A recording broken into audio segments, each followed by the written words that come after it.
हंसती खिलखिलाती जिंदगानी चाहिए, जीवन में हर पल चढ़ती रवानी चाहिए। इन जमाने वालों को तो कर लेंगे हम सम्मोहित, बस माँ शारदे तेरी मेहरबानी चाहिए। माँ शारदे की मेहरबानी जिस पे हो जाती है, आइए जुड़ते हैं। ओम सरस्वती नमो नमः। माँ सरस्वती नमो नमः।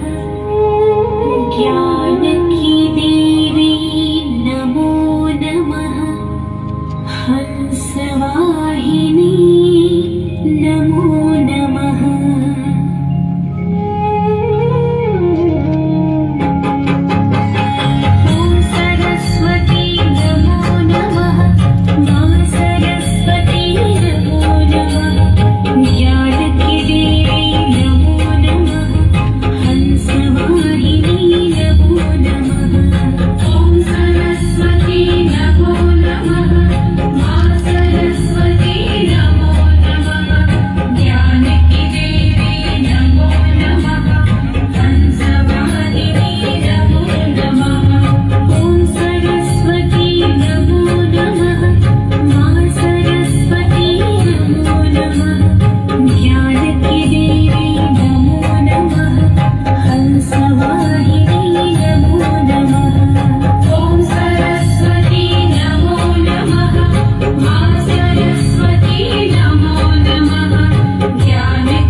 बहुत बहुत धन्यवाद। ओम पंचनद्य सरस्वती मपियंती शस्त्रोतसह सरस्वती तो पंचदासोधि से बहुत करते हैं। हे माँ सरस्वती, हमें आपने जो वरदान दिया है अन्य जीवों से भिन्न करके, शिक्षा जो बुद्धि दी है उस बुद्धि में और प्रबलता आप लाएं। ये मंगल कामनाएं हम सब आपस में एक दूसरे के लिए करें और इस विद्यालय की प्रगति के लिए अंतर मन से शुभकामनाएं देते हुए मैं आज के मंच पे विराजमान अतिथियों का स्वागत सत्कार करवाना चाहूंगा। और लीजिए दोस्तों, एक ऐसी विभूति जिन्होंने 65 साल का जीवन अमेरिका में, बाकी यहाँ अपने झुंझुनू जिले में महिला शिक्षा को समर्पित कर दिया। आज के हमारे मुख्य अतिथि डॉक्टर घासीराम जी वर्मा का माला और साफा से मैं सम्मान करवाना चाहूंगा। आदरणीय श्री रामकृष्ण जी पूनिया और मान सिंह जी पूनिया, आप आए और डॉक्टर घासीराम जी वर्मा का माला और साफा से अभिनंदन करें। हमारे कार्यकर्ता जो है माला और साफा मंच तक व्यवस्थित रूप से पहुंचाते रहेंगे। जोरदार तालियां, आपकी जितनी जोरदार तालियां बजेंगे आदरणीय डॉक्टर घासीराम जी वर्मा की उम्र उतनी ही आगे और बढ़ती जाएगी। और हम चाहते हैं कि आप 100 तो बहुत कम ही, कम से कम 110 साल जीवो, ताकि इस क्षेत्र में शिक्षा की अलग जिस तरह से आप जगा रहे हैं उसी तरह से और हम आपसे आशीर्वाद लेते रहें। और महिला शिक्षा के प्रति आपका जो समर्पण है वास्तव में देखते ही बन रहा है। जोरदार अभिनंदन, जोरदार तालियों के साथ में डॉक्टर हनुमान प्रसाद जी हम सबके बीच में एक बड़ा नाम है कृषि वैज्ञानिक के रूप में। अब अलग अलग क्षेत्रों के महारथी आज अपने इस मंच पे आए हैं दोस्तों, बहुत सुंदर लग रहा है आज का ये कार्यक्रम। रामस्वरूप जी लांबा से निवेदन करूंगा कि हनुमान प्रसाद जी का आप अभिनंदन करें साफा पहना करके। मान सिंह जी आप माला पहना करके। रामस्वरूप जी लांबा आइए सर।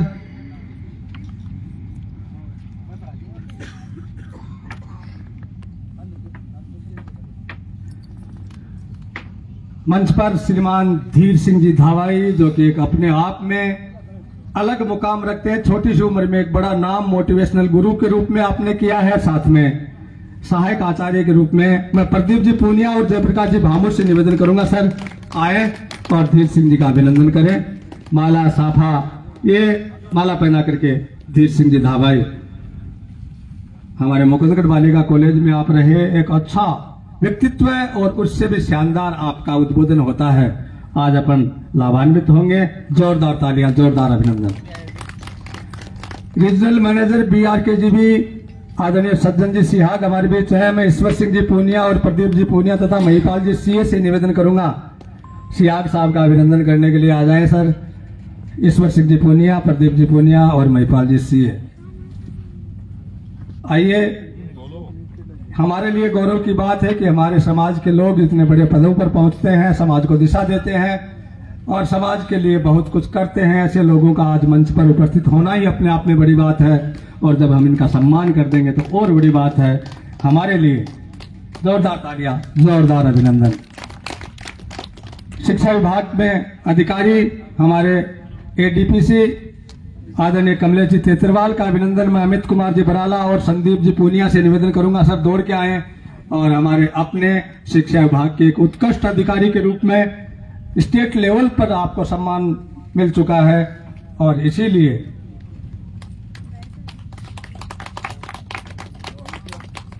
जोरदार तालियां कमलेश जी तेतरवाल के सम्मान में बजे।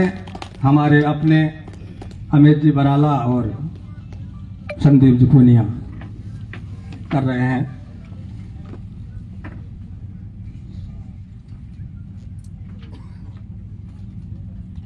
माला भराओ।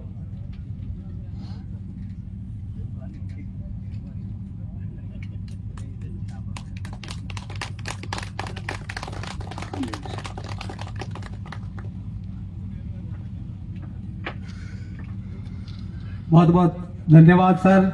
हमारे बीच में महेश जी बिस्सू हैं जो कि डायरेक्टर हैं ऑक्सफोर्ड स्कूल के और सरपंच डिघाल ग्राम पंचायत से। मैं अजय कुमार जी और नरेश जी पूनिया से निवेदन करूंगा आइए। प्रदीप जी पूनिया आप आइए और महेश जी बिस्सू का अभिनंदन करें, स्वागत करें।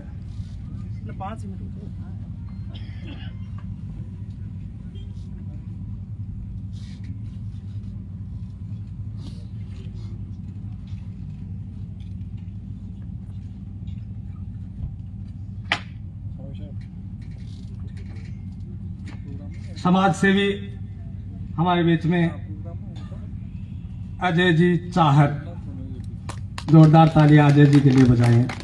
मैं निवेदन करूंगा इंद्राज जी सागवान से और प्रदीप जी पूनिया से, हरीश जी लांबा से आए अजय जी चाहर का अभिनंदन करने के लिए। आइए सर। इंद्राज जी, महिपाल जी, हरीश जी।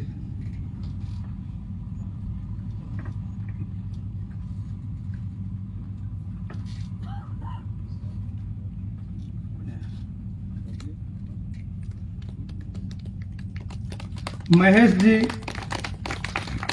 SDO AVVNL मैं निवेदन करूंगा मंच पे पधारें सर। महेश जी आइए, मंच की शोभा बने। और मैं जयप्रकाश जी भामोर से निवेदन करूंगा कि आप इनका अभिनंदन करें, साथ में सतीश जी पूनिया और महेंद्र जी प्रजापत। आइए, जोरदार अभिनंदन करें हमारे अतिथियों का।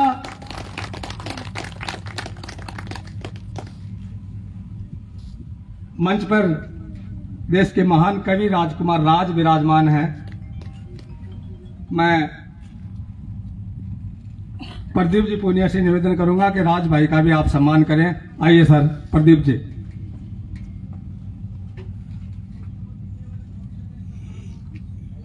आ जाओ। छोटी उम्र की बड़ी कलम है दोस्तों। अभी बीच में अपन सुनेंगे, कार्यक्रम लगभग 1.5-2 घंटा चलेगा। अतिथियों का उद्बोधन भी होता रहेगा, कवियों की प्रस्तुति होती रहेगी और एक छोटी बहन आई है हमारी वर्षा को माला मंच पे पहनाने के लिए मैं श्वेता जी से निवेदन करूंगा। प्रिंसिपल श्वेता जी, वर्षा बिटिया का भी आप हौसला अफजाई हेतु आशीर्वाद दें और अभिनंदन करें।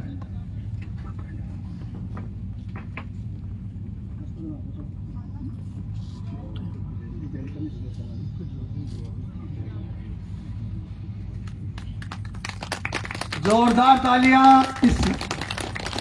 उभरती हुई एंकर के लिए। लीजिए दोस्तों, एक बार पुनः कि जहमत उठा के आप जो तशरीफ लाए हैं, अजीन फूलों और रुमालों की क्या बिसात, हमने तो नैना बिछाए हैं, हमने तो नैना बिछाए हैं। आप सबके सम्मान में ये पूरा TCS स्टाफ और ये पूरा परिवार आपका अभिनंदन करता है।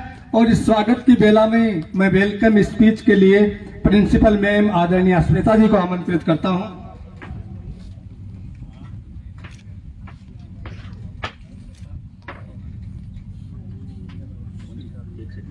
तो आप सभी के बीच जो पवन जी पारिक जी सबका सम्मान कर रहे थे, अब पवन जी पारिक का सम्मान करेंगे प्रदीप पूनिया जी, जो इस मंच की शोभा बढ़ाए हुए थे। सभी का सम्मान पारिक जी ने अनाउंस किया, पारस जी ने, सॉरी। तो अभी पारस जी का सम्मान प्रदीप पूनिया जी कराएंगे माला के साथ और साफे के साथ, जो हमारे सम्मान का प्रतीक है। प्रदीप पूनिया जी सम्मान करेंगे पारस जी का। तालियां बजा दीजिए, तालियों में कमी नहीं रहनी चाहिए। आप लोग यहाँ आए हैं, शोभा बढ़ाई है।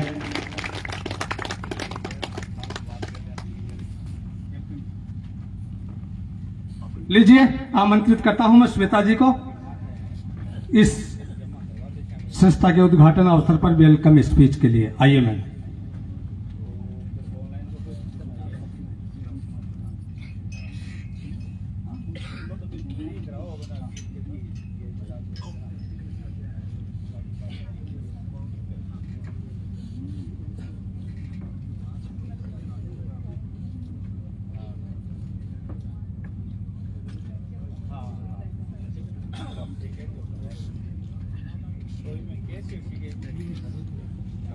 नमस्कार, मेरा नाम श्वेता है और आप सबका बहुत बहुत धन्यवाद यहाँ पर आने के लिए, आज के दिन अपना समय निकालकर। मुख्य रूप से मैं डॉक्टर घाशीराम जी वर्मा जी का धन्यवाद करना चाहूँगी और हनुमान प्रसाद जी और धीर सिंह दवाई जी का। आप लोगों ने इतना समय निकाल के हमारे लिए और स्कूल के लिए बेसिकली आए, thank you so much sir.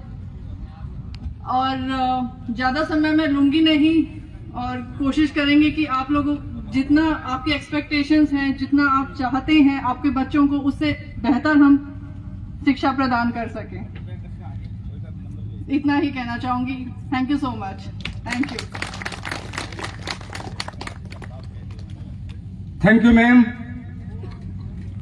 शानदार तरीके से आपने बहुत छोटे से उद्बोधन के साथ में अभिनंदन किया। मैं निवेदन करूंगा, थोड़ा सा कार्यक्रम को अमेंडमेंट करना पड़ रहा है। हमारे धीर सिंह जी धावाई को जल्दी जाना है, आज के कार्यक्रम के अध्यक्ष जरूर हैं, लेकिन इनको अपन पहले सुनेंगे। और ये मोटिवेशनल गुरु हैं दोस्तों। मोटिवेशनल गुरु क्यों है कि मारे एक वो राजेश नाम को टाबरियो अमेरिका गयो, 4 साल को कोर्स करके आयो, और जब गांव में आए तो गांव का लोग कोई बात सावजना, आज भी मोहल्ला का लोग इकट्ठा हुए, मैंने पूछे हाल चाल, तो गांव का लोग भी पूछ रहा राजेश के पढ़ के आया है, doctor Bansi, engineer Bansi, collector Bansi, के बनसी। बोले मैं कुछ बरमड़ू में मोटिवेशनल गुरु का कोर्स करके आया हूँ। जब वो हमारे पड़ोस में गिरदारी का है, वो बोले यार तू मारवाड़ी में समझा मान के बन के आया। बोले मैं ऐसी विद्या सीख के आया हूँ, जब मान लो कोई लोग काम नहीं कर रहा तो मैं भाषण दे के माने उत्साहित कर दूं, मैं काम कर लग जाए। कोई फैक्ट्री का लोग हड़ताल कर दिए तो मैं बने को ज्ञान दे कि भाई हड़ताल में डबल प्रोडक्शन दे कंपनी वाला में। ये की बात जब वो बताने लगे, जरा भी गिरदारी का दिमाग में एक चीज घुसी, डबल प्रोडक्शन वाली भी क्या गिरा मुर्गी फार्म। वो बोले यार राजेश तू डबल प्रोडक्शन नहीं करावा, तेरा भाषण तो हमारे लिए मुर्गियां 2-2 अंडा देना सिखा दे के दे भाषण। बोले ताऊ जी कोशिश करूंगा, तो बोले भाड़ा तड़का हुई आ जा। दूसरे दिन से राजेश को नौकरी रख लिया मुर्गी फार्म पर। 10 दिन तक राजेश ने मेहनत करी। 11वें दिन भाई जी संजोग यो हो कि सगली मुर्गी 2-2 अंडा देना लगी। गिरदारी का क्या डबल कमाई चालू होगी, लेकिन एक कुड़ा में एक मुर्गी एक ही अंडो दे रहा कि उतना पड़ोस वाली मुर्गी भाग के आई। बोले सर आपने हमें जो मोटिवेट किया, जो मोटिवेशन स्पीच आपने दिए, उन सब का हम पर असर हो गया और हमने 2-2 अंडे देना शुरू कर दिया। लेकिन बाद देखो कोर्ट में एक मुर्गी एक अंडो दिया है, बिका पर कोई असर नहीं पड़ो। वो वाक्य बोले तो शर्म को नहीं आवत, मेरे को 10 दिन हो गए परेशान होते हैं, तेरे को इतना ज्ञान दे दिया, इन सब पे असर हो गया, इनने 2-2 अंडे देने शुरू कर दिए और तूने एक ही अंडा दिया है, मेरी तो बात ही खराब होगी। बठिनो आवाज आई, बोले सर ये आपके मोटिवेशन का असर है, जो एक अंडा दे दिया, बाकी मैं तो मुर्गा हूँ। अगर समाज को अच्छी दिशा देने वाले लोग होते हैं तो असंभव काम को भी संभव करके दिखा देते हैं। ऐसा ही व्यक्तित्व हमारे बीच में है। आपकी जोरदार तालियां बुलाएंगी आदरणीय धीर सिंह जी धावाई को। जोरदार आइए सर उद्बोधन के लिए हम सबके बीच आदरणीय धीर सिंह जी धावाई। धन्यवाद सर। अगर उग सको तो सूरज की तरह उगना, प्रखरता तुम्हारे कदम चूम लेगी। अगर चल सको तो सबको साथ लेकर चलना, सफलता तुम्हारे कदम चूम लेगी। अगर जी सको तो घासीराम जी की तरह जीना, अमरता तुम्हारे कदम चूम लेगी, अमरता तुम्हारे कदम चूम लेगी। आज के इस सुंदर उद्घाटन अवसर पर मैं इस विद्यालय के संचालक प्रदीप जी और भामू जी को बहुत सारी शुभकामनाएं देता हूं। मुझे लगता है कि शिक्षा से बड़ा कुछ नहीं है और इससे ज्यादा आप इस देश को, इस राष्ट्र को, इस समाज को कुछ दे भी नहीं सकते। और आज की इस मंच पर जो आप लोगों ने जिनको बुलाया है, ये इस बात को चरितार्थ करता है कि आपका विजन बहुत बड़ा है, आपकी सोच बहुत दीर्घकालिक है और झुंझुनू में कुछ अनूठा करने के इरादे से आप लोग इस स्तंभ की आपने स्थापना की है, इस बीज को आपने बोया है और ये बीज जो अंकुरित होकर दिखाई दे रहा है, मैं निश्चित रूप से कह सकता हूं, मनोविज्ञान के हिसाब से भी मान लें और मेरा इंट्यूशन भी यही आ रहा है कि बहुत बड़ा वटवृक्ष बनेगा। कि यहां परिवेश के लिए लोगों को यह प्रयास करना पड़ेगा कि वहां एडमिशन कैसे हो। ये शुभकामनाएं मैं इस पूरे विद्यालय परिवार को देता हूं। आदरणीय घासीलाल जी वर्मा साहब के पैर यहां पे आए हैं, पश्चिम इनके इस विद्यालय परिसर में आए हैं। मुझे लगता है कि झुंझुनू जिले में आप किसी भी बड़े से बड़े राजनेता को बुला सकते थे इस समय तो, लेकिन आपने इनको चुना। ये मुझे बेहद उत्साहित, क्योंकि मेरी चुनाव ट्रेनिंग थी और 12:30 बजे मुझे पहुंचना है हराल में। लेकिन जब घासीराम जी का नाम मैंने पढ़ा और प्रदीप ये विद्यार्थी भी रहे हैं और बहुत लंबी इनकी रिक्वेस्ट थी कि सर आना है, मैं रोक ना सका अपने आप को, क्योंकि घासीराम जी के साथ मैंने कभी मंच साझा नहीं किया था। मेरी एक पीएचडी चल रही है झुंझुनू जयपुर राज्य में शिक्षा का विकास। तो जयपुर राज्य में शिक्षा के विकास में मेरी पीएचडी चल रही है, उसमें मैंने इनका संदर्भ लिया है। और 10 दिन पहले उदयपुर एमएलए शिव मोहन लाल सुखाड़िया यूनिवर्सिटी में हमारा डिस्कशन हो रहा था, बाहर से कोई एक्सपर्ट आए थे, तो मैंने घासीलाल जी का विशेष रूप से उदाहरण दिया कि हमारा झुंझुनू जिला बहुत डिफरेंट है और वहां की ऐसी प्रतिभा हैं जो शिक्षा के लिए जीते हैं, जिन्होंने नाम बड़ा कमाया है, लेकिन आज भी उसी सरल और सादगी के साथ इस शिक्षा को आगे बढ़ाने में जो उनका अनुपम योगदान है। तो उस करोड़पति फकीर की चर्चा मैंने वहां की, उन्हें बड़ा बहुत खुशी हुई और उन्होंने ये जिज्ञासा व्यक्त की कि हम भी जिंदगी के किसी न किसी मोड़ पे उनसे मिलना चाहेंगे। और मुझे लगता है कि इससे बड़ा अच्छा क्या हो सकता है कि आज इनके कर कमलों से इस विद्यालय परिवार की शुरुआत हो रही है। आदरणीय भाई कमलेश जी तेतरवाल, जिन्होंने शिक्षा में गवर्नमेंट स्कूलों में बहुत कुछ किया है, आपका सानिध्य यहां मिला है, यह हमारे लिए बहुत बड़ी बात है। अजय जी चाहर जो एक बहुत अलग पर्सनैलिटी हैं, डॉक्टर हनुमान प्रसाद जी, इनका नाम मैंने बहुत सुना है, विशु जी, पूरे इस सम्मानित मंच को नमस्कार करते हुए बहुत कम शब्दों में अपनी बात रख रहा हूं। आप इस विद्यालय की स्थापना आज आपने की है, मैं चाहता हूं कि इसको बहुत बड़े वृक्ष के रूप में तब्दील करना है। आपके पास 1 से लेकर 6 तक के बच्चे आएंगे। न्यू एजुकेशन पॉलिसी एनईपी 2020 पूरे देश भर में धीरे धीरे क्रमशः लागू हो रही है और उस पूरी पॉलिसी का उद्देश्य यह है कि हमें बच्चों का केवल कॉग्निटिव डेवलपमेंट नहीं करना है, हमें बच्चों का होलिस्टिक डेवलपमेंट करना है। उसमें इमोशनल पक्ष सबसे इंपॉर्टेंट है। हम डेली पढ़ रहे हैं कि साहब आज कोटा में हर दिन कोई ना कोई बच्चा सुसाइड करता है।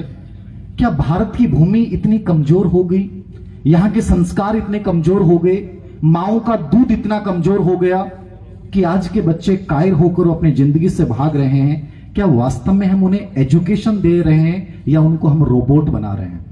यह अपने आप में एक सोचनीय विषय है। पूरी एजुकेशन, आप झुंझुनू से लेके कहीं भी चले जाइए, मैं राजस्थान भर में जाता हूं अलग अलग प्रोग्राम में, मनोविज्ञान पे मैंने बहुत काम किया, लगभग 27 किताबें मैंने लिखी हैं। मैं एक चीज को समझ रहा हूं कि आज जो सबसे बड़ी जरूरत है वो इस बात की है कि बच्चों को रोबोट नहीं बनाया जाए, उनको वापस से उनका वो बचपन वाला जीवन जो हमारे टाइम में हुआ करता था वो जीने की भी हम छूट दे देंगे और उसके साथ उनकी कुछ ऐसी आदतें बना देंगे, कुछ ऐसे संस्कार उनमें पिरो देंगे तो मान के चलिएगा कि आने वाला जो बच्चा होगा वो ऐसा बच्चा नहीं होगा कि पापा ने कुछ कहा, टीचर ने कुछ कहा, परीक्षा ने कुछ कहा, प्रेशर ने कुछ कहा और वो बच्चा हार मान ले। हो ही नहीं सकता। तो कहीं ना कहीं मैं प्रदीप जी आपको स्पेशली निवेदन करूंगा, बड़ा विजन लेके चलिए। जिंदगी में कोई मुश्किल आपको रोक नहीं सकती। होंगे यहां बहुत सारे संस्थान, लेकिन आपका यह संस्थान एक अद्भुत इतिहास रचेगा, यह मेरा विश्वास कहता है। बट इस विश्वास के साथ आपको वास्तव में कुछ हटके करना पड़ेगा। इस ढर्रे से बाहर निकलिए, जो ढर्रे आज तक चलते आए हैं। परंपरागत एजुकेशन से बाहर निकलना है। आप उस एजुकेशन पे काम कीजिए कि यहां जो बच्चा आए ना, वो जीवन के निर्माण की शिक्षा लेके जाए। उसे ये लगे कि मैं केवल शिक्षा ग्रहण नहीं कर रहा हूं, मैं अपने जीवन का निर्माण करने आया हूं। उसे अपने घर जैसा माहौल मिले। और मैं तो कहता हूं आप घर से भी बड़ा माहौल पैदा कर दीजिए यहां पे, कि बच्चा घर जाने का मन नहीं करे उसका। घर वाले पकड़ पकड़ के बच्चे को ले जाए, बच्चा कहे मुझे उस स्कूल में जाना है। ऐसा इन्वायरमेंट आपको क्रिएट करना पड़ेगा, क्योंकि वातावरण से बड़ा कुछ नहीं है। वातावरण में इतनी बड़ी सर्जन है और उस सर्जन को तुम्हें आगे बढ़ाना है। वो नंबरों वाली बात को भूल जाना कि यहां से बच्चे इतने टॉपर, कोई टॉपर नहीं निकलवाने, लेकिन यहां से जो बच्चा निकलेगा वो देश और विदेश के कोने में जब जाएगा ना, तो ये कहेगा भारत भूमि के उस कोने से निकल के आया हूं जहां टीचर्स ने और उस एनवायरनमेंट ने ऐसे संस्कार बना दिए मेरे अंदर कि जिंदगी में जब भी कोई परेशानी आती है, प्रतिकूल परिस्थिति आती है, तो मन करता है इससे लड़ूं और जोरदार तरीके से लड़ूं, और लड़ूंगा नहीं, जीतूंगा भी। ये आदत जिस दिन हमने अपने बच्चों में पैदा कर दी ना, मैं कहता हूं माता पिता के सब तनाव खत्म हो जाएंगे। और मैं चाहता हूं आप इसी पे पूरा काम करो। वो संस्कार हमें देने हैं, वो आदतें हमें देनी है, वो एनवायरनमेंट हमें देना है जहां कोई प्रतिस्पर्धा नहीं हो। बड़ा अजीब लगता है, मैं आज न्यूज़पेपर पढ़ रहा था कि भाई ने बहन को रोका शादी के लिए, लव मैरिज के लिए। उसी बहन ने उसी भाई की छोटी सी बच्ची को टैंक में डुबो के मार दिया और फेंक दिया। कौन से परिवेश में हम जीने जा रहे हैं और कौन सी शिक्षा की हम बात कर रहे हैं? ऐसे संस्कार हमारे कहीं नहीं थे। मैं चाहता हूं ये सूचनाएं, ये अखबारों में न्यूज आने बंद हो जाएं। आप ऐसे एजुकेशन प्रदान करना, यहां प्रतिस्पर्धा नहीं होनी चाहिए। बदलाव के बीज बोने हैं आपको। मुश्किल होगा आपके लिए, लेकिन नामुमकिन नहीं होगा। यहां से जब बच्चा आए तो खुशी के साथ प्रवेश करे, मस्ती के साथ प्रवेश करे। उसके अंदर यह टेंशन नहीं हो कि मैं आज विद्यालय जा रहा हूं, मेरा होमवर्क नहीं हुआ, क्या होगा, टीचर ने डांट दिया तो नहीं। ये डर उसके दिल और दिमाग से निकाल फेंकना है। हमें उसके अंदर वो विश्वास पैदा करना है, उसमें आत्म प्रभावकारिता पैदा करनी है कि वो अपने उस आत्मबल को पहचान ले। आत्मबल ही तो था। चंद्रगुप्त मौर्य भारत के पहले केंद्रीकृत साम्राज्य का सबसे बड़ा सम्राट बना। वो एक साधारण बच्चा था, लेकिन उसको बनाने वाला कौटिल्य, वो गुरु ऐसा था कि उसने पूरे भारत के इतिहास की धारा को पलट दी। इतने बड़े साम्राज्य को हटाकर जब चंद्रगुप्त मौर्य को बनाया, वो साधारण से बच्चा था, लेकिन उस बच्चे में जो संस्कार पैदा किए ना, वो बड़े गजब के थे। और हमारा पूरा जीवन का उद्देश्य, हमारे पूरे विद्यालय का उद्देश्य, हमारी शिक्षा का उद्देश्य, जिस दिन वो संस्कार पैदा करना हो जाएगा ना, वो जीवन निर्माण की शिक्षा हो जाएगा ना, वो आत्मविश्वास हो जाएगा ना, वो आत्म प्रभावकारिता हो जाएगा ना, वो संवेगात्मक बुद्धि हो जाएगी ना। आज सब लोग बात कर रहे हैं कि हमारे बच्चे के इतने नंबर कम आ रहे हैं, हमारा बच्चा। मैं कह रहा हूं सिर्फ एक चीज डेवलप कर दो अपने बच्चे में, संवेगात्मक बुद्धि, इमोशनल इंटेलिजेंस। और इमोशनल इंटेलिजेंस जिस दिन हमने बच्चों में पैदा कर दी ना, आपको कभी ये देखना नहीं पड़ेगा कि मेरा बच्चा जिंदगी में क्या बनेगा। मैं लिख के दे रहा हूं, उसके पास दौलत भी होगी, शोहरत भी होगी, उसके पास एक मस्ती भरी जिंदगी भी होगी, उसका परिवार भी होगा, समाज भी होगा, सब कुछ उसके साथ होंगे। केवल एक एबिलिटी को बच्चों में डेवलप करने की जरूरत है, और वो है इमोशनल इंटेलिजेंस। भारत की पुरानी एजुकेशन वही थी, लेकिन बीच में हमने ढर्रा बिगड़ा हमारा। और आज जो ये आप घटनाएं पढ़ रहे हो, जो चीजें देख रहे हो, वो बड़ी दुख प्रदान करती हैं कि बच्चे अपनी मस्ती भूल चुके हैं। बच्चा अपना वो जो एक बचपन का फ्लेवर होता था उसको भूल चुका है। और छोटे छोटे बच्चों में तनाव होता है कि पापा मेरा होमवर्क नहीं हो रहा, मुझे टेंशन हो रही है। छोटे से बच्चों को कब से टेंशन होने लग गई साहब? हमें तो पता नहीं होता था, होमवर्क नहीं हुआ तो भी मस्ती के मूड में चले जाते थे, डर नहीं था। मैं चाहता हूं बच्चों के अंदर से इस डर को समाप्त करना है। वो बच्चा सब चीजें मस्ती के साथ करेगा। यहां से जाएगा तो मस्ती के मूड में होगा, आएगा तो मस्ती के मूड में होगा, पूरे जीवन को मस्ती समझ लेगा। उस दिन हम सच्चे अर्थों में सही शिक्षा प्रदान कर रहे हैं। अन्यथा चाहे हम कितनी बड़ी शिक्षा दे दें, उन शिक्षाओं के कोई मतलब नहीं है। और मैं ये चाहता हूं कि इस धर्रे पे इस स्कूल को काम करना है। इमोशनल इंटेलिजेंस बच्चों में यहां से पैदा करनी है, क्योंकि आज अमेरिका और जापान और चीन तीनों देश इस चीज पे वर्क कर रहे हैं। वहां जितने भी हायर एजुकेशन के, स्कूल एजुकेशन के हैं, वहां इमोशनल इंटेलिजेंस, इमोशनल क्वोशेंट पे विशेष रूप से वर्क किया जा रहा है। और भारत जिसके समाज, जिसकी संस्कृति, जिसके परिवार संस्कारों में संवेगात्मक बुद्धि भरी पड़ी थी, आज हम उसको भूलते जा रहे हैं। आप जिस स्कूल में बच्चे आए तो उनमें ये चीजें पैदा कर देना।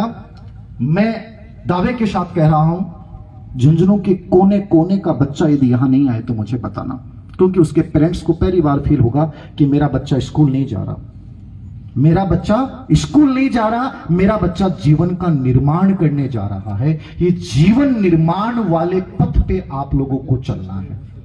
फिर निश्चित रूप से हम इस पूरे परिवेश को बदल देंगे। बहुत है कुछ कहने को, मन भी करता है बोलने का, बड़ा आदी हूं, खूब सारा बोल दूं, लेकिन समय की कुछ मजबूरियां हैं।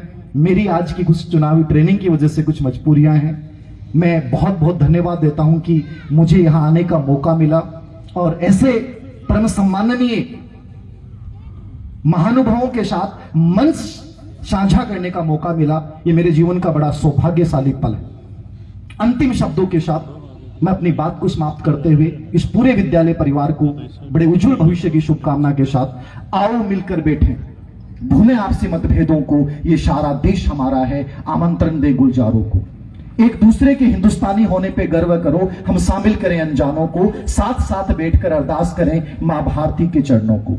बस इसी प्यार की भाषा से हम हर खाई को भर देंगे, इस आग उगलते मौसम का माहौल बदल के रख देंगे, माहौल बदल के रख देंगे। बहुत बहुत धन्यवाद, बहुत सारी शुभकामनाएं कि ये विद्यालय अपने नाम के साथ एक नया इतिहास रचे और एक नए ऊर्जा और नए उत्साह के साथ आगे बढ़े। बहुत ढेर सारी शुभकामनाएं। Thank you very much.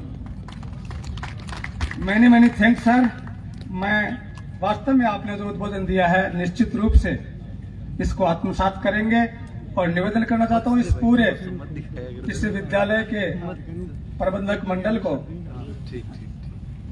कि आदमी को तरक्की पसंद होना चाहिए, वक्त के साथ चलने को रजामंद होना चाहिए, सपने हकीकतों की मंजिल को छू लेंगे, बस इरादों की मिसाइलें बुलंद होना चाहिए। मजबूत इरादों के साथ जिस ढंग से आपने इस संस्थान को खोलने का निश्चय किया है, 3 महीने में आपने ये सेटअप तैयार किया है, इन्हीं इरादों के साथ अगर आप चलेंगे तो निश्चित रूप से आपको सफलता मिलेगी।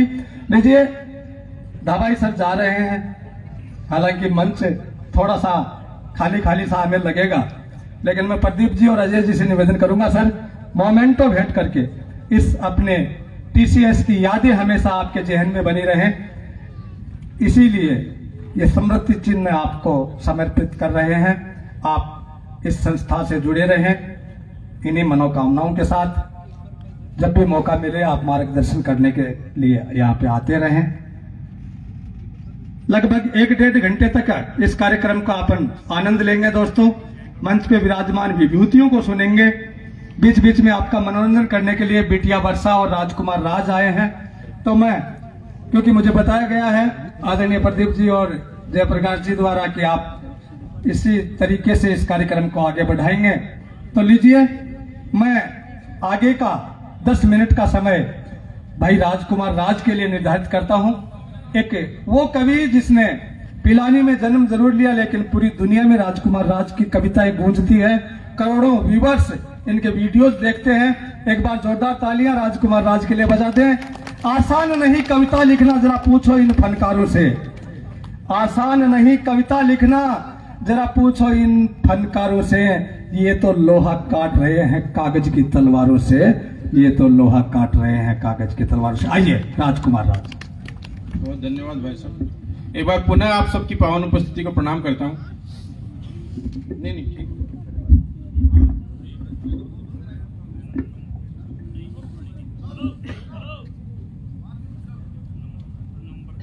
एक बार रुक जाओ भाई। 10 मिनट के लिए मैं इस माइक पर हूं और आप सबसे अनुरोध करता हूं कि 10 मिनट थोड़ी चेतना मुझे दीजिएगा। थोड़ा चैतन्य होकर सुनेंगे तो शायद मैं आपको कुछ सुनाकर जाना चाहता हूं, वो आप तक पहुंचेगा। जो लोग चहलकदमी कर रहे हैं उनसे भी निवेदन है कि अगर विराज जाएंगे तो मुझे अच्छा लगेगा। आइए, मातृशक्ति बैठी है। बहुत अच्छा उद्बोधन धीर सिंह जी भाई साहब ने दिया, उसके बाद पवन जी ने मुझे बुलाया। पवन जी बहुत अच्छे संचालक हैं और उनका संचालन आप तक पहुंच रहा हो तो एक बार जोरदार तालियां पवन जी के लिए बजा दीजिए।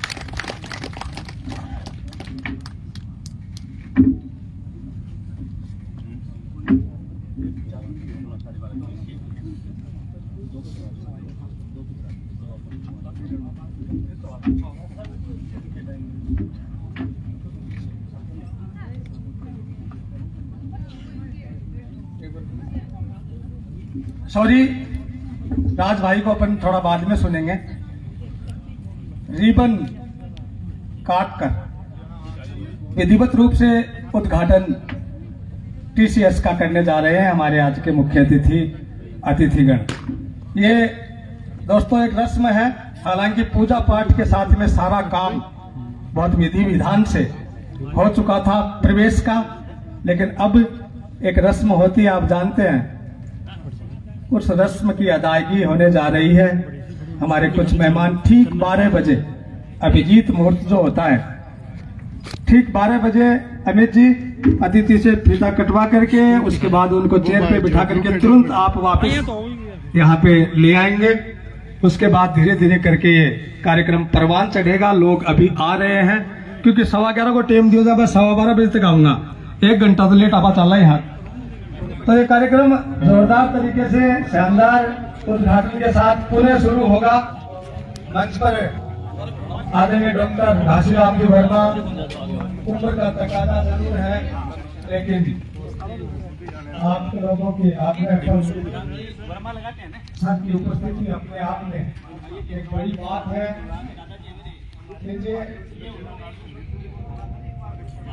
धीरे धीरे म्यूजिक आनंद में आप रहेंगे। कार्यक्रम एक अपने आप में यादगार हो, इसके लिए कितने बड़े लोगों को यहाँ पे आमंत्रित किया गया और ये संस्था आज से शिक्षा के प्रति एक छोटा सा जो बीज आज लगा रहे हैं। आप पौधा बनेगा, बहुत बड़ा पौधा पेड़ बनेगा और उसमें पहले पानी की जो डाली है आज डॉक्टर घासीराम जी वर्मा ने, ऐसे लोगों के हाथों का पानी बहुत मुश्किल से मिलता है और ऐसे लोग इस कार्यक्रम में मुख्य अतिथि बन जाते हैं। उपस्थिति से ही कार्यक्रम सफल हो जाता है और आप तो हमारे बीच आज 1-1-2 घंटा रहने वाले हैं, ये बड़ी बात है। आप लोग जिस अनुशासन के साथ जिस आत्मीय लगाव के लेके यहाँ पे करके आए हैं, प्रोग्राम चले आप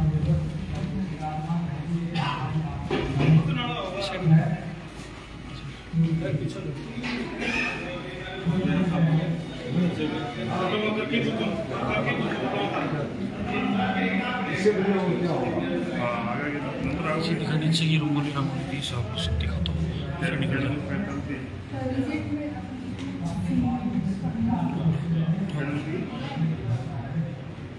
धीरे धीरे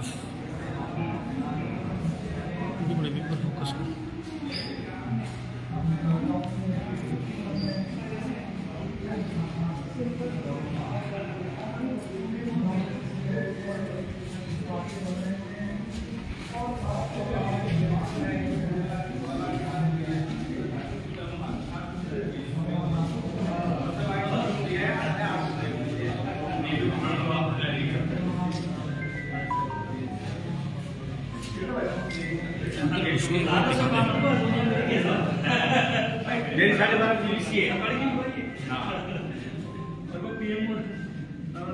अच्छा बनाया है, बहुत शुरुआती सेटअप करना था नहीं, वो करना था, वो वास्तव में फाइनली के लिए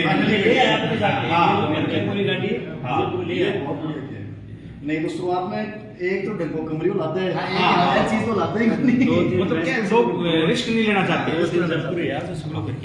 बहुत बढ़िया, ये पूछ लिए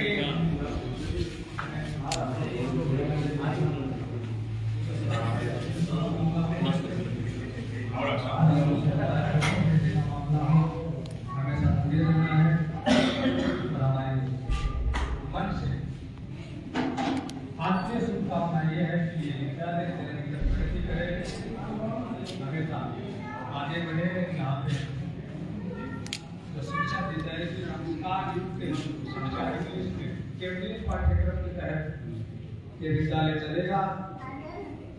स्कूल के अंदर की क्लासें शानदार तरीका से बनाई गई बच्चा के अनुकूल के हिसाब से, क्योंकि पहली क्लास से लेकर छठी क्लास का बच्चा ही जो काफ़ी छोटा हूँ वहाँ के हिसाब से स्कूल की जो क्लासें यहाँ पे तैयार करी गई हैं ताकि बच्चों आराम से आसानी से एडजस्टेबल हो।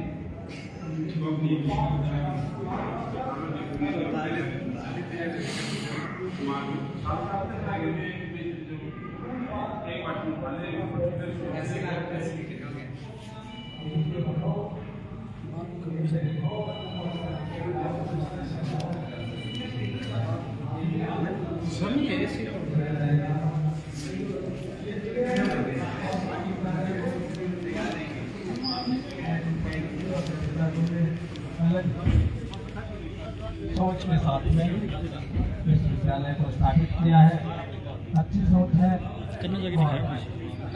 इसी सोच के आधार पर विद्यालय का प्रबंधन आप करेंगे, संचालन आप करेंगे तो निश्चित रूप से सफलताएं मिलती जाएंगी। और सौभाग्य है और आसपास के क्षेत्र के बच्चों का इस तरह का सुंदर विद्यालय करने को मिलेगा।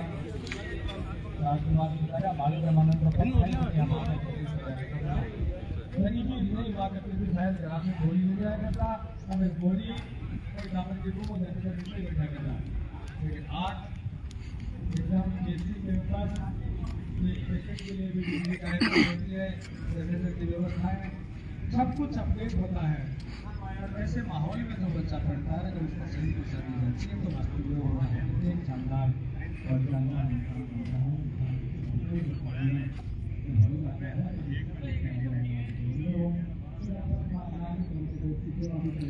बच्चा खेलवा के लिए शानदार प्ले ग्राउंड भी बनाए गए, काफ़ी शानदार जो खिलौना के रूप में ट्रेन वगैरह आधुनिक तकनीक को प्रयोग करे हुए हैं और एक पॉन्ड भी बनाया गया जिसमें बच्चा आराम से स्विमिंग वगैरह भी कर सकें। साथ में झूला वगैरह की जो शानदार व्यवस्था की गई है ताकि बच्चा आसानी से एडजस्ट हो सके, क्योंकि बच्चा की उम्र काफ़ी छोटी रहेगी, लगभग 2 बरस से ऊपर का बच्चा रहेगा, काफ़ी छोटी उम्र का बच्चा ही तो बाद में एडजस्ट हो पाएगा। मैंने आज स्कूल है काफ़ी हेल्प करेगी, काफ़ी शानदार तरीक़ा से बच्चा के अनुकूल बहुत सारी चीज़ें बनाई गई।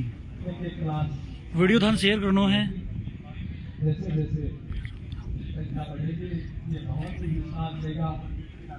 ट्राई करी खाओ देगा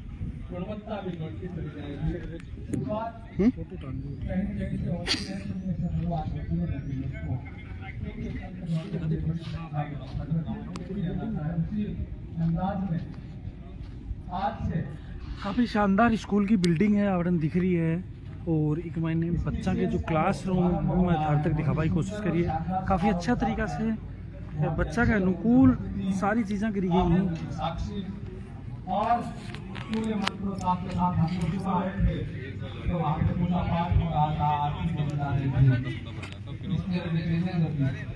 वातावरण को सकारात्मक बना देती है। अब बैठो आओ एक बार पेमेंट करने से पहले इन्होंने इस लेवल तक का कार्य किया। इनको रेफरेंस का मैं दे रहा हूँ।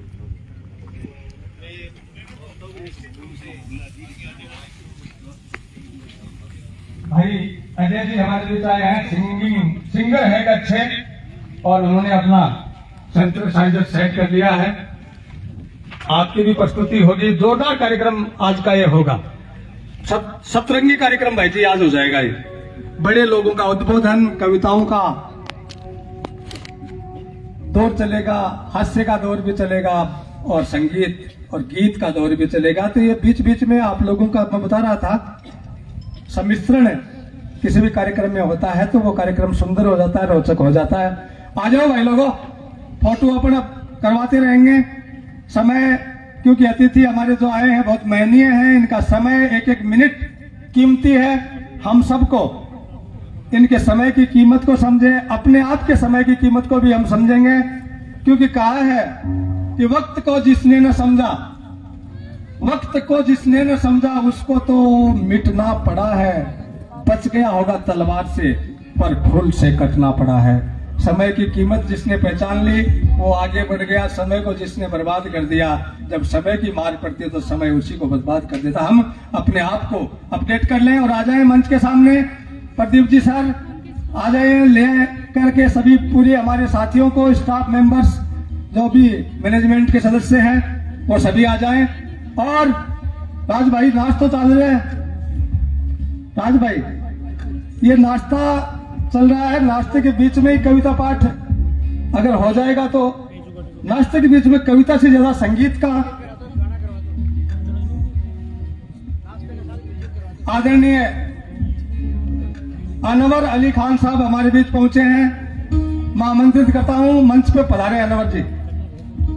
जनाब अनवर जी मंच की शोभा बने। हमारे बीच डाइट से व्याख्याता गजेंद्र जी पहुंचे हैं, मैं गजेंद्र जी से भी निवेदन करता हूं कि आप भी मंच की शोभा बने। आदरणीय गजेंद्र जी डाइट व्याख्याता और अनवर अली खान साहब, आप दोनों का अभिनंदन है, पधारिए। और मैं आपका सम्मान करवाने के लिए आमंत्रित करता हूं श्री संदीप कुमार जी, अजय कुमार जी, आप आ जाएं, अभिनंदन करें। आइए सर। और इंद्राज जी सागवान, आप भी मंच पे आ जाएं। इंद्राज जी सागवान, आप भी मंच पे आ जाएं। थे सम्मान करो, आपको मालों पहना करके, साफा पहना करके, आदरणीय संदीप जी और अजय जी पधारिए सर। जोरदार एक बार अब ताली तो क्या बजाओगे, थे प्लेट लिया और वाह वाह, आनंद लो। तो लीजिए भाई अजय के गीत संगीत से जुड़ते हैं। भाई अजय 7 मिनट में एक ऐसी समा बांध दो कि हमारे ये जो अतिथि, जितने भी श्रोतागण, जितने भी आए हैं हमारे आत्मीय जन, इनका मन खुश हो जाए। लीजिए मैं माइक सौंपता हूं भाई अजय को।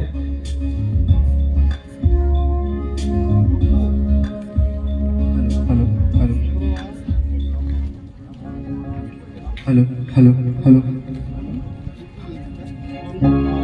Hello hello.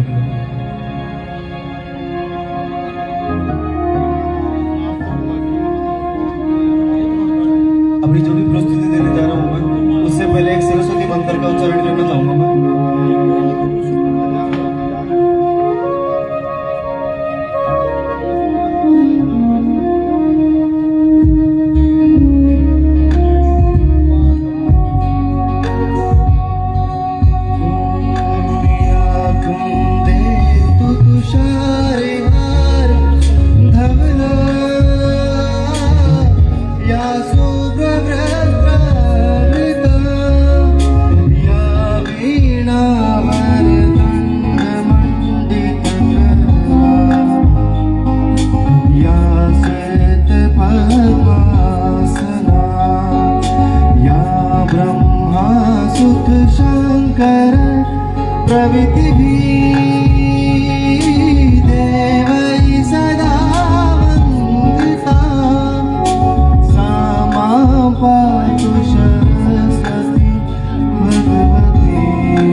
शानदार प्रस्तुति भाई अजय की। एक बार जोरदार ताली अजय के लिए बजाएं। वो कह रहे मैं आगलो गाना बढ़िया गाऊंगा। और भी ये गजल थी क्या? ये मोटिवेशनल सॉन्ग था। थोड़ा माइक थोड़ा सा इसकी सही कर देना, आवाज जब तक समझ में नहीं आने गाने के जब मजो को नहीं आओ। लीजिए सर। हाँ उसको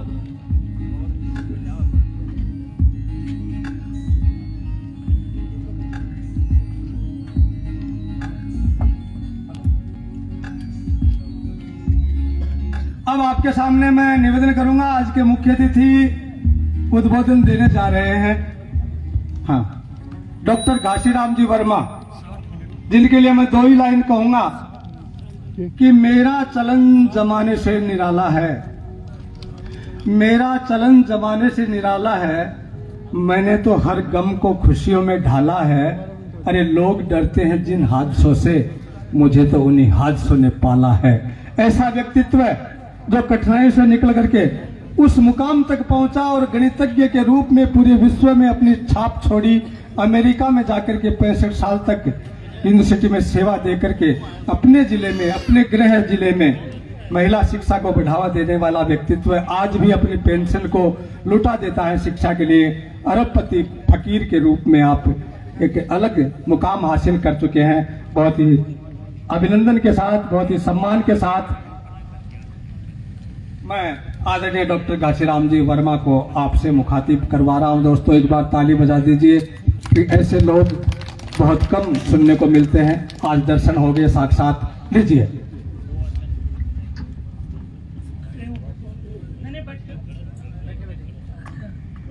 मेरी आवाज आ रही है क्या? आवाज आ रही है क्या? हाथ उठाइए, बताइए आ रही है। ठीक है, बहुत अच्छा। मैं एक ही बात कहना चाहता हूं कि यदि आप 100 रुपए कमाते हैं, आप यदि 100 रुपए कमाते हैं तो कम से कम 1 रुपए से किसी की मदद कीजिए। एक नहीं, आप 2 रुपए से भी कर सकते हैं, 3 रुपए से भी कर सकते हैं, 4 रुपए से भी, 5 रुपए तक। हर मुसलमान ये प्रतिज्ञा करता है कि मैं अपनी आमदनी का 5% समाज के लिए लगाऊं। तो कोई ज्यादा नहीं, आप ये कितना समाज के लिए कर सके करिए। बस इतना ही कहना है मुझे बड़ा अच्छा लगा। लेकिन इस धूप के कारण मुझे तकलीफ हो रही है, तो मुझे अब जाना पड़ेगा। आपने बुलाया उसके लिए बहुत बहुत धन्यवाद और बहुत बहुत आभार सर। दोस्तों बहुत ताकत होती है इन झुर्रियों वाले हाथों में। अरे जीवन जीने का सलीका मिल जाता है इन बुजुर्गों की बातों में। आपको हमारी तरफ से ये शुभकामनाएं कि आप और सैकड़ों साल जिए और इसी तरह से समाज को मार्गदर्शित करते रहें और शिक्षा के क्षेत्र में इसी तरह से महिलाओं को आगे बढ़ाते रहें। आप दीर्घायु बने। इन्हीं मंगल कामनाओं के साथ आदरणीय डॉक्टर घाशीराम जी वर्मा, जिनके दर्शन के लिए लोग तरसते हैं, शिक्षा जगत में एक अलग ब्रांड, इस भारत का वो लाल जिन्होंने अमेरिका में दुनिया के टॉप 10 मैथमेटिशियन जो हुए हैं, गणितज्ञ हुए हैं, उनमें से डॉक्टर घाशीराम जी वर्मा को जाना जाता है। 10-12 1 दर्जन बुक्स आपने प्रकाशित करवा दी हैं। ये बड़ी बात है दोस्तों। आज भी 96 साल की उम्र में इतनी दूर चल करके हम सबको आशीर्वाद देने के लिए आए। इस टीसीएस स्कूल के उद्घाटन में पधारे, उसके लिए पूरा टीसीएस परिवार, पूरा स्टाफ, पूरे रिश्तेदार और यहाँ आया हुआ हर एक व्यक्ति आपका शुक्रगुजार रहेगा और आप इसी तरह से हमें मार्गदर्शित करते रहें, ये हमारी आपसे विनती है। और अब हमारे मंच के जो अतिथि हैं उनका भी उद्बोधन हम सुनेंगे। बीच बीच में मैं जैसे बता रहा था आपको, लेकिन माहौल थोड़ा सा क्या कि आज वो चुनाव वालों चक्कर होने से थोड़ा सिस्टम बैठ से बने। राज भाई मावड़ी का वंदन करके, क्योंकि ये माता बहने जो बैठी है ना, मैं पहले ही बता दी था ना, छात्र तो तैयारी करना, जो सुनने वाले लोग हैं वो अभी बैठे हैं, और आज के इस मौके पर आपकी जो बातें होंगी वो वास्तव में यादगार होंगी, जानदार होंगी। जोरदार तालियां एक बार पुनः तीसरी बार राजकुमार राज के लिए बजा दीजिए। और इस बार राज भाई अपना कविता पाठ पूरा करके ही माइक से हटेंगे। मां सरस्वती कृपा आप पे बरसे। बहुत बहुत आभार, बहुत बहुत शुभकामनाओं के साथ मैं राज भाई को बुला रहा हूं। राजकुमार सिंह राज, जिनकी दो दो चार चार पंक्तियां पूरे वर्ल्ड में गूंजती हैं सोशल मीडिया के माध्यम से। लीजिए आज अपन सामने ही सुनते हैं।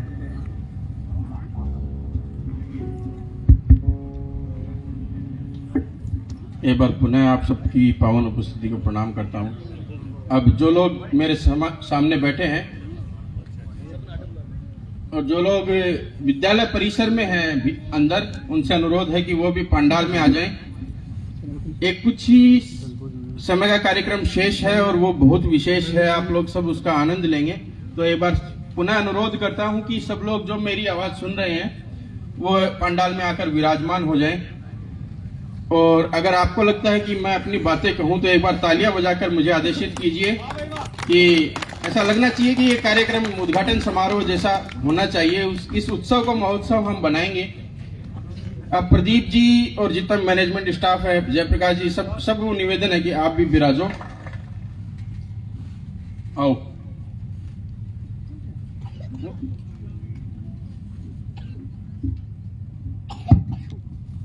यस सर, करो राज। हाँ, आओ सब विराजो। सभी विराज जाएं। और अब आपको आनंद आएगा, ये हम 100% गारंटी देते हैं आपको। हाँ, नहीं मैं पूछ लूं भाई जी के मारे कवियां का गोचा बर्दाश्त होने हुए है ना भाई। जया पढ़ाई में एकदम एकाग्रचित मन चाहे, कंसंट्रेशन चाहे भाई। कविया ने कविता सुनाने खातर भी कंसंट्रेशन चाहे श्रोता को। गोचो एडो न्याऊ भाई, जोधपुर का बंजारा दाता रामगढ़ का नाके डेरो गा लो तो एक बिंजारो दूसरे बिंजारे ने बोलो गोचो क्यों नहीं करना चाहे। गोचो समझोगे थे सब लोग। गोचो मतलब आप कहने तुण को तोड़ते रहे सारे दिन, या तो खोडली है सारे दिन ही तुण का तोड़ती रहे। कोई ना कोई काम में गोचो कर देनो, तो गोचो नहीं करनो। क्यों नहीं करनो? होता काम ने ओण देनो। राजकुमार जी मुंड हमारे बीच में हैं, चनाना से शिक्षाविद हैं। स्वागत है भाई साहब, मंच पर पधारो। आओ। संदीप जी से अनुरोध करूंगा कि राजकुमार जी का स्वागत करें। एक बार जोरदार तालियों के साथ स्वागत करें श्री राजकुमार जी मुंड का।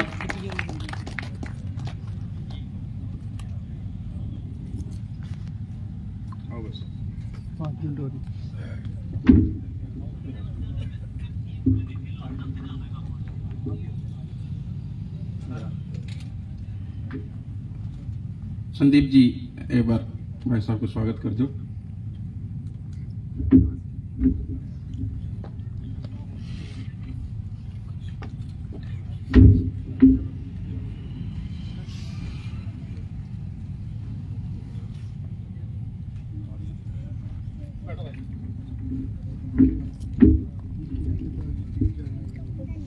थे भी बैठ जाओ भाई जी। मोबाइल स्टैंड पर लगा दियो, थे भी बैठ जाओ। यहाँ खड़ा लागो जब मनाया लागे जो किसके अंदर पर जामवंत बैठे हो किप भी लागो तो संभालना बड़ा बड़े। तो गोचो नहीं करना भाई के दाता रामगढ़ के जोधपुर का बिंजारा आके डेरो गाले मायता। तो एक बिंजारा दूसरे बिंजारा ने बोली यार चिलम पीनी है, तो तंबाकू देखी तो बोले यार पान तो खत्म हो रही है, तंबाकू तो है, बोले गुड़ लेके आना पड़ेगा। तो दूसरो बिंजारो आपके पालतू कुत्ते ने सागे लियो, जेठ की दोपहर का दिन और बड़े दाता रामगढ़ के बाजार में जाके बाणिया ने बोला कि सेठ जी गुड़ तोल दो 2-1 किलो।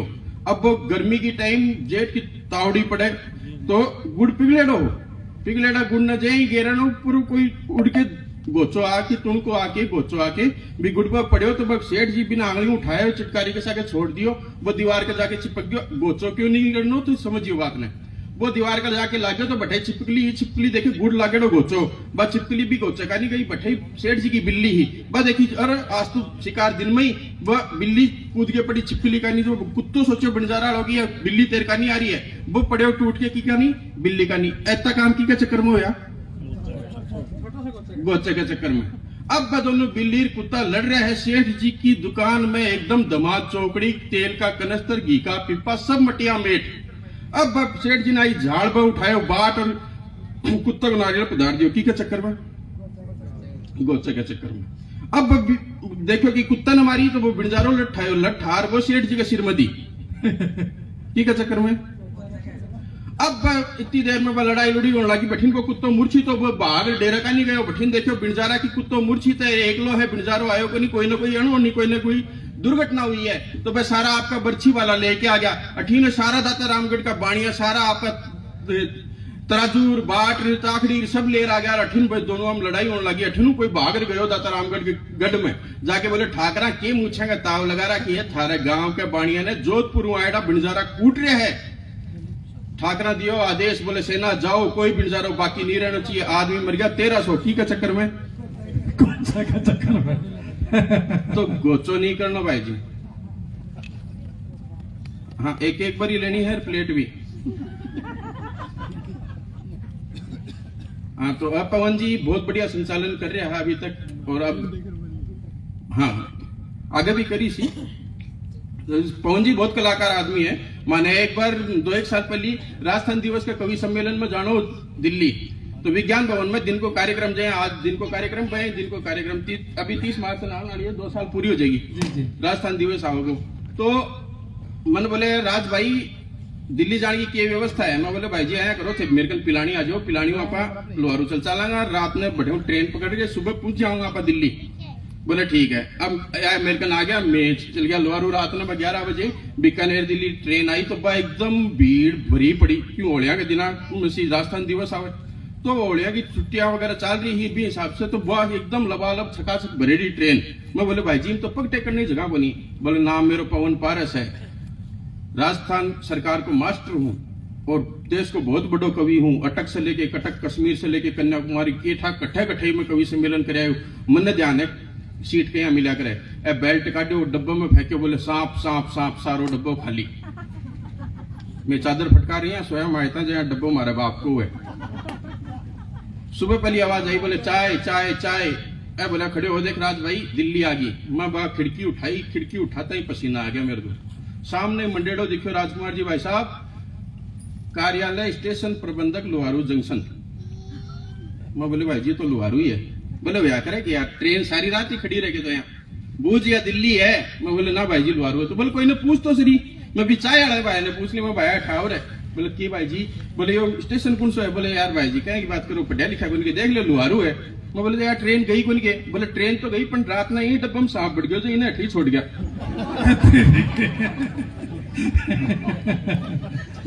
गणेशान पत करेगी ठीक को नहीं। मेके बस ऑब्जर्वेशन, एक टीचर और एक कवि को काम क्यों है, वो केवल ऑब्जर्व करे। एक अच्छो टीचर वही बन सके जो टाबर ने ऑब्जर्व करे। ऑब्जर्वेशन से ही कविता बने। अपने तो आनंद मस्ती हर जगह बिखरी पड़ी है। मारे गली में बथारे भी आता बने, ऑटो टिपर आवे ने, कचरा वाली गाड़ी आवे को नहीं आवे। हाँ, तो वो ऑटो टिपर आवे। ऑटो टिपर क्यों बीदनी, वह दोनों सासू बाहर नहीं खड़ी पड़ोस में, तो वह बींदनी तो वो कचरा जो डस्टबिन वो हाथ में ले मेले, और वह आंटी जी खड़ा साग है, और वो ऑटो टिपर डब्बियों को नहीं रुकियो को नहीं। तो वह आंटी जी बोली अरे डांट भाया डांट है, कचरा ले जा। वो बोले आंटी जी आज जगह को नहीं भर गयो। तो आंटी जी बोले बाप का मारा बींद नहीं खाता तो जगह रखे। अगर कई लोगों का ओ व्यंग, कई लोगों का काल समझ में आओ। खैर आओ, आप बहुत मस्ती करांगे। पवन जी भाई साहब भी थाने बहुत हसावगा, लेकिन ये पावन क्रम में, पावन कार्यक्रम में न पावन बनाने की कोशिश करूं। मेरी मां मन कहो एक दिन, मैं अति मातृशक्ति बैठी, मैं आके चरणा में निवेदन करता हूँ और आने ही समर्पित करूं कि माँ बोली कि तू कवि हो गया है, बड़े बड़े कवियों के साथ जाए, बड़ा बड़ा कवि सम्मेलन करे, तू कदे मेरे बारे में क्यों लिखियो के। तो मैं बोले माँ, जीवन माला में श्वासों का रत्न जड़ा नहीं होता। आप लोग ने अभी तक कितना सुना कितना नहीं सुना मैं नहीं जानता, लेकिन आपसे अनुरोध करता हूं कि 5-7 मिनट अगली जो है वो आप मुझे दे दीजिए। मैं ये दावा करता हूं, मैं ये आपको वादा करता हूं कि ये 5-7 मिनट जो आप मुझे देंगे मैं आपकी व्यर्थ नहीं जाने दूंगा, वेस्ट नहीं जाने। स्वागत है मेरा। माँ ने मुझसे कहा तू कवि हो गया है, बड़े बड़े कवियों के साथ रहने लगा है, कवि सम्मेलनों में जाने लगा है, कभी तूने मेरे बारे में कुछ लिखा। तो मैंने कहा माँ, जीवन माला में श्वासों का रत्न जड़ा नहीं होता। जीवन माला में श्वासों का रत्न जड़ा नहीं होता। तेरा प्रताप ना होता तो पैरों पर खड़ा नहीं होता। और देख लिए काशी काबा मैंने चारों धाम, यहाँ दावा है कोई भगवान माँ से बड़ा नहीं होता। वाह वाह। पहली गुरु माँ होती है, पहली गुरु माँ ही होती है जो हमें बोलना सिखाती है, जो हमें ये बताती है कि ये पानी है, ये रोटी है, ये खाना है, ये पहनना है, यहाँ उठना है, यहाँ बैठना है। तो उस माँ को वंदन करते हुए भगवान श्री राम ने कहा था, जननी जन्म भूमिश्च स्वर्गादपि गरीयसी। जयप्रकाश जी, यूं सोचना बहुत आसान है। हर रात मैं भी सोच के सोऊं कि यार नरेंद्र मोदी नहीं होता तो मैं प्रधानमंत्री होता, लेकिन बनना बहुत मुश्किल है। कि कामना छोड़ी सभी निष्काम होने के लिए, 4 पंक्तियां देता हूं इस सोच के लिए जिन लोगों ने ये सोचा कि हम ऐसा विद्यालय खड़ा करेंगे और आज जिसको मूर्त रूप दे दिया, उसका उद्घाटन करवा दिया, उनके सम्मान में 4 पंक्तियां पढ़ता हूं और आपकी तालियां उन तक पहुंचे कि कामना छोड़ी सभी निष्काम होने के लिए। हर कोई से डॉक्टर घासीराम वर्मा कौन बने जो उसके, वह बहुत पढ़ा है, वह बहुत तपस्या करी है, बहुत त्याग करियो है, तो वह आज घासीराम वर्मा है। बाता में घासीराम वर्मा बहुत बनना बहुत मुश्किल है। कि कामना छोड़ी सभी निष्काम होने के लिए, 3 प्रहरों तक तपा दिन शाम होने के लिए। 3 प्रहर तपता है दिन, तब जाके शाम होती है। कि कामना छोड़ी सभी निष्काम होने के लिए, 3 प्रहरों तक तपा दिन शाम होने के लिए। घर नगर परिवार ममता और पिता पत्नी तलक, राम ने छोड़ा बहुत श्री राम होने के लिए। क्या बात है, क्या बात। तो ये जो आप देख रहे हैं केवल 3 महीने की, 3 महीने पहले सोचा, 3 महीने में इतनी बड़ी बिल्डिंग बना दी भाई जी। मैं तो 3 कमरा को मकान बनाए और 1.5 साल प्राण पिया ठेकेदार। ठीक है, 3 महीना में ही खड़े कर दिया। बहुत वास्तव में साधुवाद का पात्र हो। आओ, भगवान श्री राम ने कहा था, जननी जन्म भूमिश्च स्वर्गादपि गरीयसी। भगवान राम ने कहने का मतलब उनका ये था कि जननी और जन्म भूमि दोनों ही स्वर्ग के समान है। हमें इनकी पूजा करनी चाहिए। हम राजस्थान वाले हैं, स्वाभिमानी लोग हैं। राजस्थान दिवस आने वाला है। मैं 4 पंक्तियां राजस्थान के सम्मान में कहना चाहूंगा। और वह हुआ क्यों ऐसा कि एक कवि सम्मेलन के दौरान उत्तर प्रदेश वाले कवि ने मुझ पर तंज कसा। बोले यार थारे की है, चारोना का दोरा ही दोरा, माटी माटी, टीपा ही टीपा, थारे बबूल थारा हुए, थारे कांटेदार पेड़ हुए, मारे देखो इतो मनोरम दृश्य हो, भगवान राम माराया, भगवान कृष्ण माराया। मैं बाने एक ही बात, एक ही लाइन में सलीके से समझायो मायता। मैं बोले रे पुलिस बठे आवे जठे चोर हुए, थारे राक्षस आ तो भगवान नाणो पड़ो, मारे हा बोनी, मार तो कर्मा बाई रूस जा तो भगवान नाणो पड़े, नरसिंह जी को गाडो टूट जा तो भगवान नाणो पड़े। आप तो यही पावन भूमिका। तो मैं बाने कहो कि नारियल संग बांस जोड़ दे साध हो जाता है। रावण तो देखोगे थे टापर नवड़ा टापरा तो कौन देखे होगो, लेकिन पुरानियों जाने पर बंजारा आया करता रावण थो लेर। तो रावण हथ में की कौन लागे, एक नारियल की टोक सीर भी में बांस को डंडो जोड़ वो साज बना दे। कि नारियल संग बांस जोड़ दे साज हो जाता है, मूछों संग साफे में शाही अंदाज हो जाता है। और अपनी क्या तारीफ करें, अपना तो जो पत्थर भी पड़े मकबरे पे मकबरा ताज हो जाता है। क्या बात, संगमरमर आपा बाठो नहीं देता तो क्या का ताजमहल जी, ये तो मकरानो बाठो दियो तो संगमरमर दियो तो ताजमहल बनो। आओ भाई जी, वो यूपी वालों कभी फिर दोबारा टकरायो मन, वो फंस गयो गांव में, 20 दिन में गांव में हो। बोले यार मैं तुम्हारे गांव चलूं, मैं चाल भाया। गांव आ गया, बाजरे की लावनी हो रही, कोई लोग बाजरो काट रहा भी है। तो बोले यार मैं राजस्थान का खेत घूम के आना चाहूँ। तो महाराज मैं भी ले गयो खेत में, बटे थ्रेसर बाजरो पड़तो दिखो, बिन बहुत स्वरूप लागे। वो यहाँ आंधड़ो करियो और लेर बिन खान लागो। बोले ये क्या है, मैं बोले बाजरो भाई। बोले इसको कैसे खाते हैं, मैं बोले इन्हें काट रही ने उखड़ में गेरा उखड़ू, इन्हें फिर मुसलू दमादम इन्हें कूटा, फिर इनको छिलको न्यारो जा, फिर इनकी खींचड़ी रांधा। बोले यार इतनी मैं तो बिना प्रोसेस बता रहे, और वो चपा चप आधे किलो नीडे खा गयो। आधे किलो नीडे खाया, बाद में बोले रहे निर्मम लोगों, निकम्मे लोगों, तुम्हें शर्म आनी चाहिए, इतने स्वादिष्ट खाद्यान्न को तुम कूट कर खाते हो, बड़े बेशर्म हो रहे तुम राजस्थानी हो। मैं बोले ठीक भाया, मान ली तेरी बात। अब वो सुबह उठ्यो, टॉयलेट गयो, नेटवर्क कवरेज क्षेत्र से बाहर, न तो क्यों आवे और न की जा, पसीना हो रहे हो, जाड़ बीच राखी, आग बार न पड़े, बाहर आयो निकल तो मन बोले राज भाई था रही बाजरे का तो डोल ही पिटन जो गए जी। अपने तो राजस्थान मस्ती बरेड़ो है। अपने राजस्थान की बात करें, आओ मैं एक कविता सुनाऊं और फिर मेरा स्थान ग्रहण करूं। वह कविता सुनानी इसलिए प्रासंगिक है कि आज एक पावन उपक्रम है, एक विद्यालय को उद्घाटन हुआ है और मैं चाहूं कि मन अगर अठ तक बुलाए हुए तो मैं अपना कुछ श्रेष्ठ दे के जाऊं और निवेदन करूंगा जयप्रकाश जी हूँ, प्रदीप जी हूँ, संदीप जी हूँ कि अगर आज 2 कवि आया है तो नया लगे कि यार हाँ कविया ने सुनना चाहिए तो आगे कवि सम्मेलन भी कराए बने ते बहुत बढ़िया आदमी हो, इतना पीछा मित्ती चापलूसी हुए। चलो मैं प्रारंभ करूं कि जवां रंगीनियां अटखेलियां सब त्याग कर आया, सुनी सहनाइयां हल्की तो घर से भाग कर आया। इस विद्यालय की इस दीवार पर आप देखेंगे तो इस भारत के निर्माण में जितने लोगों का खून लगा है, जिन लोगों का पसीना लगा है, उनकी सबकी प्रतिमूर्ति है इस दीवार पर। यही संस्कार चाहिए ताकि बच्चा आए तो उसे एहसास होना चाहिए कि हाँ मैं ऐसे विद्यालय में पढ़ रहा हूं जो संस्कारों से पोषित है, जो संस्कृति को आगे रखकर चलने वाला है। भगत सिंह को भगत सिंह की मां ने कहा कि भगत तेरा विवाह कर देते हैं, तेरी शादी कर देते हैं। जीवन कितना बड़ा है ये आयु से तय नहीं होता, जीवन कितना बड़ा है कर्मों से तय होता है। 39 साल की जिंदगी विवेकानंद जैसी मिल जाए तो 100 साल की जिंदगी जीने की आवश्यकता नहीं है, और अगर 23 साल की जिंदगी भगत सिंह जैसी मिल जाए तो 200 साल जीने की कोई आवश्यकता नहीं है। तो भगत सिंह को भगत सिंह की मां ने कहा भगत तेरी शादी कर देते हैं। तो उन्होंने एक पत्र लिखा कि मेरी दुल्हन मेरे देश की आजादी है और मैं उसी से शादी करूंगा। पत्र को तकिए के नीचे रखा और घर छोड़कर चले गए। कैसे आए आप सब लोग जानते हैं, बस वहीं से कविता की यात्रा प्रारंभ होती है। स्वागत है। 3 मिनट मुझे अपनी चेतना दीजिएगा, मैं अपना सर्वश्रेष्ठ आपको देता हूं कि जवां रंगीनियां अटखेलियां सब त्याग कर आया, सुनी सहनाइयां हल्की तो घर से भाग कर आया। पवन जी भाई साहब आपने भी ऑब्जर्व किया होगा, गुरुजी आपने भी ऑब्जर्व किया होगा कि आए दिन हम एक अखबार में सूचना पढ़ते हैं, एक समाचार पढ़ते हैं मायता आप पढ़ बोकरा की बाइक सवार की दुर्घटना में मृत्यु, एक्सीडेंट में मृत्यु। उम्र क्या मिलती है उनकी? लगभग 25, 20, 30 से नीचे। क्यों?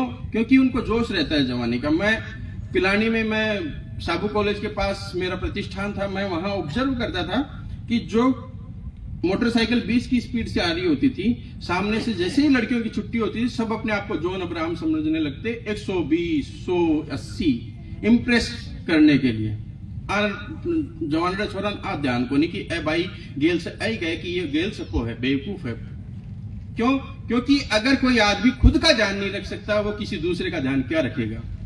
लेकिन मैं इस मंच पर एक टिप्पणी करना चाहता हूं, आपका आशीर्वाद चाहता हूं कि 20 मिनट की मोहब्बत को देखकर 120 की स्पीड से मोटरसाइकिल चलाने वाली 20 साल की पीढ़ी मोटरसाइकिल पर बैठने से पहले 20 सेकंड केवल इतना सोच ले कि घर पे 20 साल की ममता केवल इसलिए चिंतित है कि बेटा शाम को सब्जी कौन सी खाएगा, तो मेरा दावा है रोड पर होने वाले एक्सीडेंट 50% कम हो जाएंगे। बहुत बड़ी बात, बढ़िया बात है कि जवां रंगीनियां अटखेलियां सब त्याग कर आया, सुनी सहनाइयां हल्की तो घर से भाग कर आया। उसे प्यारा नहीं था पायलों का शोर मतवाला, नहीं थी आरजू पंखा झिलाए रूप सी बाला, नहीं उसको खनकती चूड़ियों का गीत प्यारा था। किसी भी हूर पर ना वो कभी दिल जान हारा था, न खोले मोड़ उसने थे कभी चाहत भरे खत के, न सुलझाने कभी बैठा उलझते केश उल्फत के। वो शायर था हवाओं का बड़ा मदमस्त मौला था, वतन महबूब है मेरा लगा पुरजोर बोला था। महज 23 बसंतों में अमिट इतिहास लिख डाला, फिरंगी राज का मानो कि सत्यानाश लिख डाला। पहनकर मौत का सहरा कहा दुल्हन है आजादी, शहादत का निमंत्रण है मनाओ धूम से शादी। खड़ी है मौत द्वारे पर मगर मगरूर है कैसा, फिरंगन देखने आई छलकता नूर है कैसा। वो जिसको खौफ ना मरने का वो औकात क्या होती, कि मेमे देखने आई मर्द की जात क्या होती। वाह वाह वाह वाह। आप आज एक छोटा सा मनन कीजिए, एक छोटा सा एहसास अपने दिल में जगाइए कि आज आपको पता चले कि 4 महीने बाद आपको फांसी दे दी जाएगी, क्या बीतेगी हम पे ये बीतेगी कि हम लोगों से बात करना छोड़ देंगे, हम खाना खाना छोड़ देंगे, हमारा वजन घट जाएगा। आप ये मानिए कि हम मरने से पहले मर जाएंगे। लेकिन भगत सिंह का वजन जब फांसी से 3 दिन पहले नापा गया तो उस दिन से ज्यादा था जिस दिन वो जेल में आए थे। तब जेलर ने जाकर अपनी पत्नी को, अपनी बेटियों को घर पे बताया कि इस देश में ऐसे ऐसे महापुरुष हैं जो फांसी के सामने खड़े हैं लेकिन उनका वजन बढ़ रहा है। तब जेलर की पत्नी ने और जेलर की बेटियों ने ये जिद की कि हमें भगत सिंह को देखना है, ये होती है असली मर्दानगी। क्या बात है। कि खड़ी है मौत द्वारे पर मगर मगरूर है कैसा, फिरंगन देखने आई छलकता नूर है कैसा, वो जिसको खौफ न मरने का वो औकात क्या होती, कि मेमे देखने आई मर्द की जात क्या होती, उसे मायूसियत के हाथ चाहकर भी न छुपाए, घड़ी जब आई परिणय की तो मंगल गीत खुद गाए, सजी मुस्कान चेहरे पर वो आंखें नम नहीं देखी, वो रस्सी मौत की भी अप्सरा से कम नहीं देखी, पड़ी जब अप्सरा पे तो नजर वो झूम कर बोला, मुझे तेरी ही हसरत थी, वो फंदा चूम कर बोला, बड़ी छोटी उम्र की ये बड़ी ऊंची कहानी है, भगत सिंह नाम है जिसका जवानी की निशानी है। वाह वाह वाह वाह, बहुत बढ़िया। हम बने बड़े ना बने मगर बनना इंसान जरूरी है, कुछ सके चुका ना चुका सके चुकना एहसान जरूरी है। आपने विद्यालय प्रारंभ किया है, बहुत सारी कठिनाइयां आएंगी, सब कठिनाइयों को पार पा लेना, लेकिन एक बात का विशेष ध्यान रखना कि स्वाभिमान जो अपना सेल्फ रेस्पेक्ट है, अपनी डिग्निटी है, उसको मेंटेन करके रखिएगा। ये विद्यालय दिन दुनी रात चौगनी प्रगति करेगा, ये मेरा दावा है कि हम बने बड़े ना बने मगर बनना इंसान जरूरी है, कुछ सके चुका ना चुका सके चुकना एहसान जरूरी है, और जीवन में जीने की खातिर जीवन से ही सीखा है, कुछ रहे पास ना रहे मगर स्वाभिमान जरूरी है। जय हिंद।